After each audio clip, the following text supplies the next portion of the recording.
محمد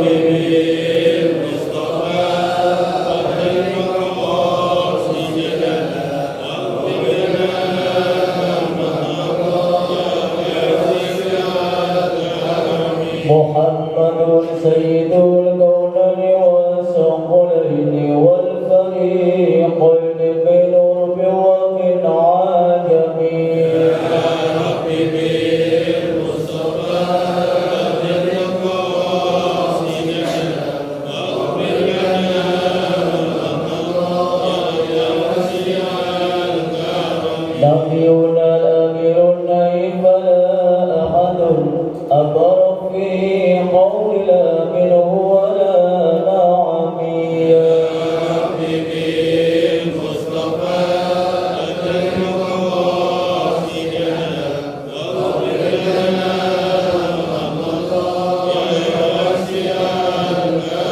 يا أكرم الخلق ما لمن أعوذ به سواك عند حلول الحادث العامم يا مصطفى قدر مقاصدنا واغفر لنا ما مضى يا واسع الكرم اللهم صل وسلم وبارك عليه.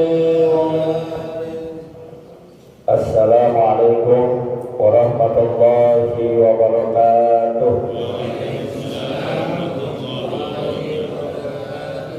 Bismillahirrahmanirrahim. Alhamdulillahi rabbil alamin.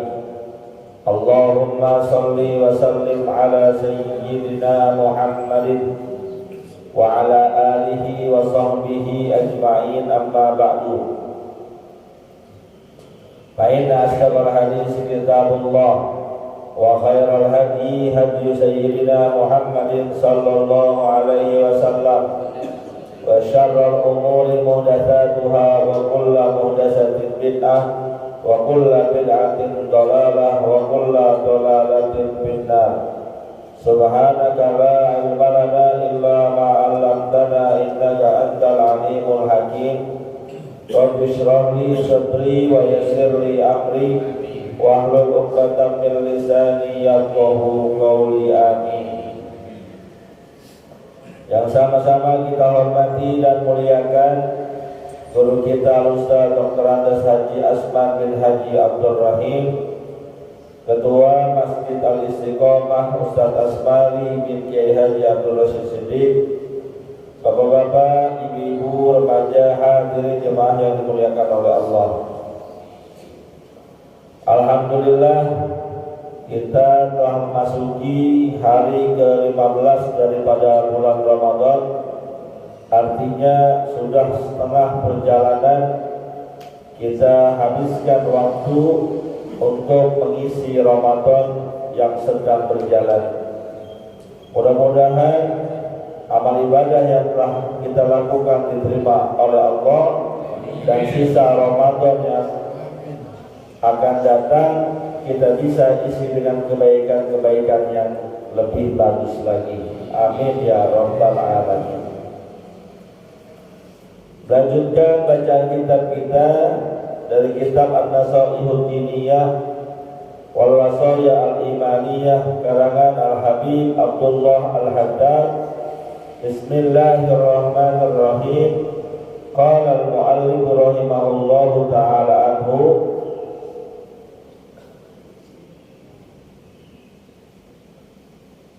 فَيَنْبَغِي لِلْمُؤْمِنِ أَنْ يَكُونَ عَلَى نِهَايَةِ الْإِحْتِرَازِ مِنْهَا وَفِي غَايَةِ الْبُعْدِ عَنْهَا. Maka sepatutnya, seharusnya seorang mukmin itu untuk senantiasa semaksimal mungkin menjauhkan diri dari perbuatan-perbuatan kemaksiatan. Wa in asaba minha syai'an falyubadir bit taubati minhu ila Allah. Kalau sudah kadongan terlanjur berbuat kemaksiatan, baik itu kemaksiatan yang dilakukan adalah kemaksiatan yang kecil, fayubadir bitaubati minhu ilallahi, maka hendaklah dia bertobat kepada Allah Subhanahu wa taala. Fa'innahu ta'ala, karena sesungguhnya Allah Subhanahu wa ta'ala yaqbalu taubata an ibadihi, senantiasa menerima taubat-taubat dari hambanya. Wa yafu anis sayyiati, dan juga memaafkan dari segala kesalahan-kesalahan yang dilakukan hambanya. Wa ya'lamu ma taf'alun, dan mengetahui apa yang mereka kerjakan. Hadirin yang dimuliakan oleh Allah, prinsipnya orang beriman itu imtithalu awamirillah wajtinabun nawahi, mengerjakan perintah Allah dan menjauhi larangan. Gak pakai kompromi, kalau perintah kerjain, kalau larangan tinggalin. Namun kita adalah manusia biasa, bukan nabi, bukan rasul, yang gak ada jaminan selamat dari perbuatan maksiat. Kalau nabi dan rasul, mereka adalah al-ma'sum, orang-orang yang terjaga, terpelihara dari dosa. Insya Allah selamat mereka dari dosa. Kalau kita gak ada jamin. Sealim-alimnya orang, sebaik-baiknya orang, sebagus-bagusnya orang, pasti ada kemaksiatan yang dia lakukan. Nah, kan pengarang kitab ini seandainya sudah terlanjur berbuat kemaksiatan, berbuat kesalahan, berbuat dosa, falyubadir bil taubati, hendaklah dia mensegerakan diri untuk taubat kepada Allah Subhanahu wa ta'ala. Taba yatubu taubatan, artinya kembali. Kalau orang lagi maksiat itu jalannya rada belok, ada yang beloknya dikit, ada yang beloknya tumplek, tergantung kemaksiatan yang dia lakukan. Banyak dikitnya kesalahan yang dia kerjakan, maka disuruh kalau lagi belok gitu, supaya gak hancur terguling-guling ibarat orang naik kendaraan, segera kembali ke jalan yang benar, jalan yang lurus, on the track, pada track yang tepat, kembali. Dan itu sifatnya segera, artinya jangan ditunda-tunda. Maksiat segera tobat, maksiat segera tobat. Dan gak usah khawatir, karena Allah itu yang baru at-taubata ala abdi, senantiasa menerima taubat dari seorang hamba. Dalam sebuah hadis dikatakan, inna Allah yaqbalu taubatal abdi ma lam yughargir, Allah senantiasa menerima taubat seorang hamba sebesar apapun kesalahan yang dia lakukan, malam yughargir, selama napasnya belum gorgorong, belum sakaratul maut. Kalau udah sakaratul maut, tertutup pintu taubat. Atau kalau seandainya sudah hampir terjadi hari kiamat, ketika nanti matahari terbit dari barat, terbenam ke timur, saat itu pintu taubat sudah tertutup. Maka selagi napas kita belum gor-gor, belum sakaratul maut datang, belum matahari terbit dari barat, taubat kepada Allah Subhanahu wa ta'ala. Sekalinya pun setelah taubat kita balik maksiat lagi. Karena Allah tak kayak kita. Allah memiliki sifat al-afu, maha pemaaf. Seandainya pun berulang-ulang kali kita berbuat kesalahan, lalu kita kembali taubat kepada Allah, Allah bakal terima taubat kita, Allah bakal ampuni segala dosa dan kesalahan kita. Beda sama manusia. Sebaik-baiknya manusia, rasa maafnya pasti ada batasnya. Punya saudara, punya sahabat, punya kerabat berbuat kesalahan, sekali kita maafin, 2 kali masih maafin, 3 kali udah mulai mikir-mikir gitu, 4 kali udah dah, wah bakal ampunin lagi tuh orang. Dikasih hati gitu, minta jantung apa itu, melunjak. Sebaik-baiknya orang pasti ada rasa untuk tidak mau memaafkan. Tapi Allah Subhanahu wa Ta'ala, sekalipun banyak yang kita lakukan dari dosa dan kesalahan, yang baru taubat pasti bakal Allah ampuni. Kecuali udah sakaratul maut, udah baru kita astagfirullahaladzim, ampuni ya Allah, tertutup. Itulah yang terjadi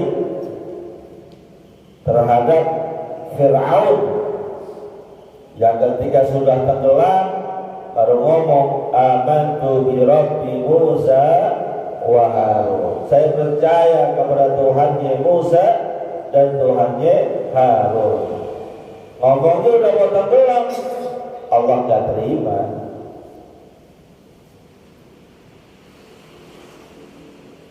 Wa yaqu'an as-sayyi'ati wa ya'lamu ma taf'alun. Allah Maha memaafkan kesalahan kita. Karena Allah yang nyiptain kita, Allah tahu kualitas kita sebagai manusia, pasti bakal diampun, dia maafi. Gak usah putus asa.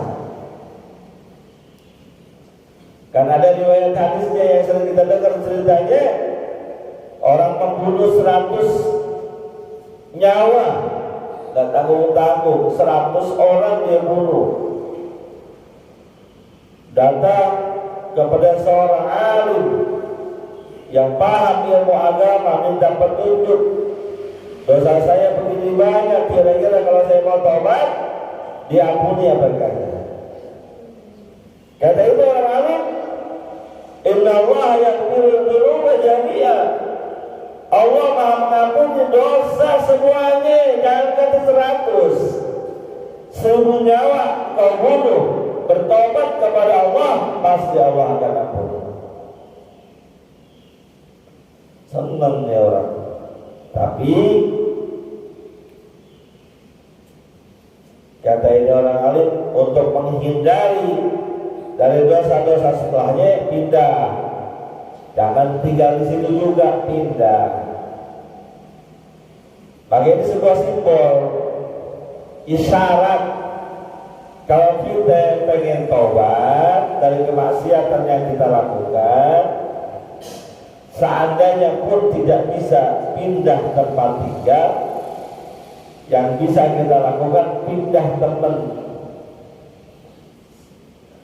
Dengan kelompok ini kemaksiatan kita banyak banget, hidup ngawur, gak teratur, ibadah jarang, maksiat doyan. Kita pengen tobat, setelah tobat temennya gak ada yang juga.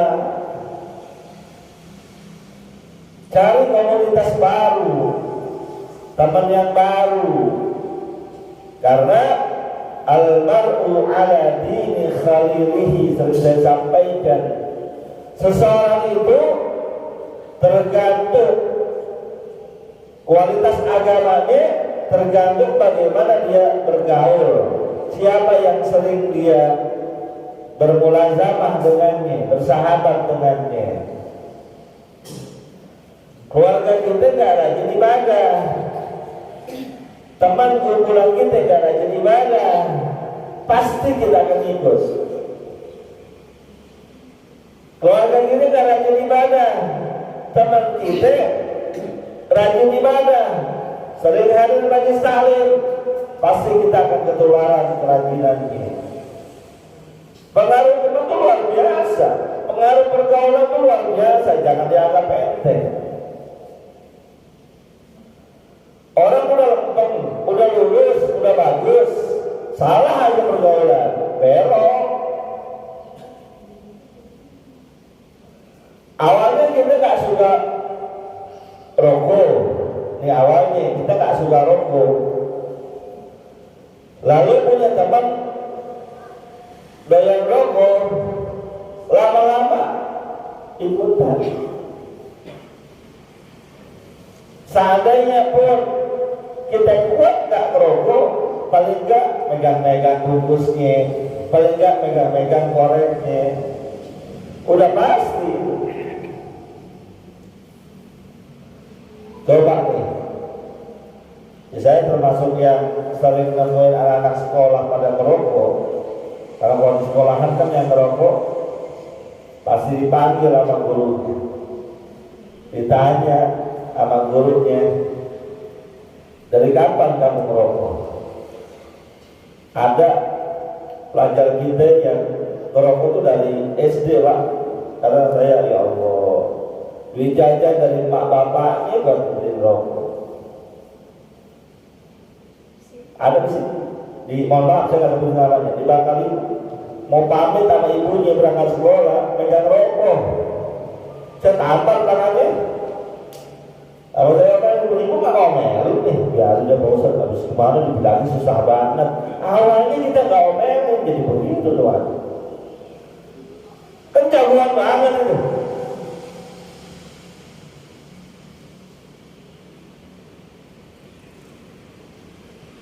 Ditanya nih, awalnya kenapa nggak merokok? Ya ikut-ikutan temen, Pak. Tuh. Pertama saya nyobain, habis nyobain keenakan. Kalau udah keenakan, ketagihan. Kalau sudah ketagihan, kecanduan, akhirnya merokok.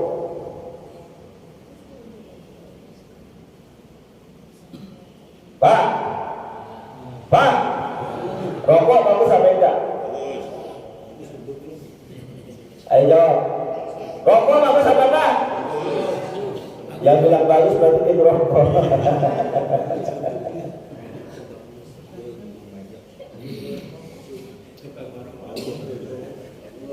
Bagus ya? Punya cucu enggak? Punya anak enggak? Kasih rokok.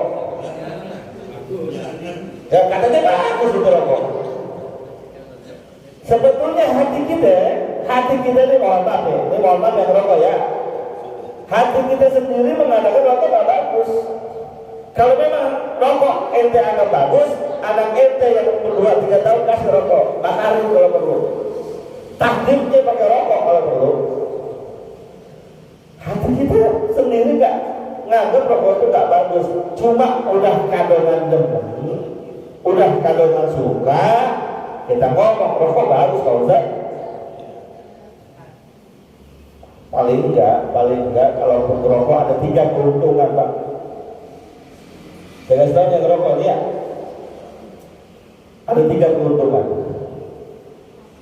Orang merokok, pertama, rumahnya nggak bakal kemalingan. Rumahnya nggak bakal kemalingan, Pak. Paling datang jam 2, jam 3, udah nyongkel jendela rumahnya, yang punya rumah batuk, harus ngerokok tuh soalnya. Orang masih hidup, kabur kan? Banyol ya Pak, ya banyol ya. Nggak ngerokok sih, tapi yang ngerokok mati. Tapi itu maksud saya. Kalau komunitas kita komunitas yang rada belok, kita pasti bakal belok. Kalau komunitas kita komunitas lurus, insya Allah kebagian lurus ini. Makanya gambaran hadis, berteman dengan tukang minyak wangi akan kebagian bau harumnya, berteman dengan tukang pandai besi akan kebagian asapnya. Saya nggak ngerokok Pak. Beberapa Pak, teman-teman saya ngerokok. Kita kumpul bareng. Pulang rumah, istri saya langsung nanyain, ayo ngerokok ya? Enggak, ngerokok dari mana? Ini baju ini bawa rokok. Begitulah teman. Jadi taubat itu adalah sesuatu yang harus buru-buru kita laksanakan. Dan gak usah khawatir karena Allah Subhanahu wa taala dalam surat Al-Mu'min ayat ke 30.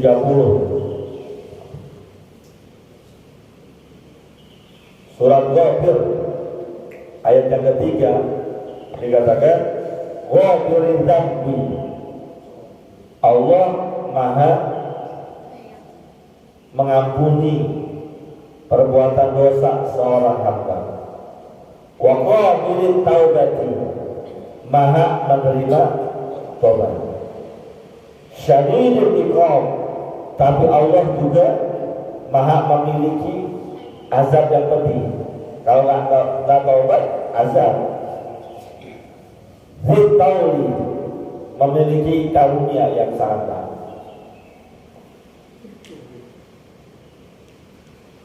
Maka kalau dalam pembahasan taubat itu kita temukan perkataan-perkataan ulama, kalau kita benar-benar ingin kembali ke jalan yang benar, bertobat dengan sesungguhnya, yang pertama harus menyesal dengan dosa yang pernah kita lakukan. Nyesal. Lalu iringi perbuatan baik yang sudah kita lakukan, perbuatan jahat yang sudah kita lakukan dengan perbuatan baik. Kita harus bermaksiatan nih. Tahu itu dosa kita lakukan juga, maka perbuatan kejahatan itu iringi dengan perbuatan baik. Bukan ngajarin ini ya. Artinya gini, kalau udah terlanjur kita berbuat dosa, segera berbuat baik. Mau sedekah ke, mau sholat ke. Dasarnya hadis Nabi kita Muhammad SAW, ittaqillaha haitsu ma kunta wa'addi sayyi'atal hasanata tamhuha. Bertakwalah, takutlah kalian di mana saja berada, dan iringilah perbuatan jahat yang telah kalian lakukan dengan perbuatan baik. Mau sedekah, mau sholat, minimal sholat dah, sholat sunnah. Ada hadis yang diriwayatkan oleh Imam Abu Dawud dan At-Tirmidzi, dikatakan, "Ma min 'abdin yudhibu dzamban." Tidak ada seorang hamba yang berbuat dosa, fayuhsina tahurahu, setelah dia berbuat dosa, dia ingat kepada Allah, segera dia ambil air wudu, fayusalli rak'atain, kemudian dia sholat 2 rakaat, fayastaghfirullah, kemudian setelah itu dia beristighfar kepada Allah, illa ghafarallahu lahu, kecuali Allah kasih ampunan diri. Maksiat langsung sholat 2 rakaat. Ini yang oleh kita disebut sholat sunnah taubat. Sholat 2 rakaat, diampuni dosanya oleh Allah Subhanahu wa taala. Yang ketiga, kata ulama, jangan terus-terusan dikerjain sampai akhir hayat, dikerjain taubatnya diterima. Kalau diakhiri dengan taubat, ngerjain, ini maksiat yang sama nih, ngerjain taubat, ngerjain taubat, ngerjain taubat, di akhirnya taubat, maka dosanya diampuni oleh Allah Subhanahu wa taala. Dan itu adalah sifatnya orang bertakwa. Walladzina idza fa'alu fahishatan, dalam surat Ali Imran Allah Subhanahu wa taala katakan, orang bertakwa, orang yang benar, orang lurus adalah walladzina idza fa'alu fahishatan, orang yang melakukan sebuah perbuatan keji, perbuatan kemaksiatan, au zalamu anfusahum, atau dia zalim terhadap diri mereka sendiri karena perbuatan kemaksiatan yang dilakukan. Zakarullah, dia segera ingat kepada Allah Subhanahu wa taala. Wastaghfirullah, kemudian beristighfar kepada Allah. Wa may yaghfiru dzunuba illa Allah, karena sesungguhnya tidak ada yang mengampuni dosa kecuali Allah. Kalau kita di akidah kita, orang beriman kalau pakai tobat langsung ke Allah, nggak usah pakai perantara. Kalau di agama lain pakai perantara, ada yang disebut pengakuan dosa. Kalau kita tak langsung ke Allah. Walam yusiru wala ma fa'alu. Kata Allah Subhanahu wa taala, dia tidak terus-terusan berbuat itu sampai akhir hayatnya. Maka tobatnya akan diterima oleh Allah Subhanahu wa taala. Jadi intinya kita adalah makhluk lemah, makhluk yang senantiasa berbuat salah. Sekalipun berbuat salah banyak, gak usah putus asa. La tayasu min rauhillah, jangan putus asa dari rahmat Allah. Innallaha yaghfiru dzunuba jami'a, Allah bakal ampuni dosa dan kesalahan kita semua. Mudah-mudahan Allah Subhanahu wa taala di bulan Ramadan pertengahan ini yang dikatakan wa ausaduhu maghfirah, bulan yang tengahnya banyak ampunan, diampuni dosa dan kesalahannya oleh Allah Subhanahu wa taala. Al-Fatihah.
Walhamdulillahi rabbil alamin.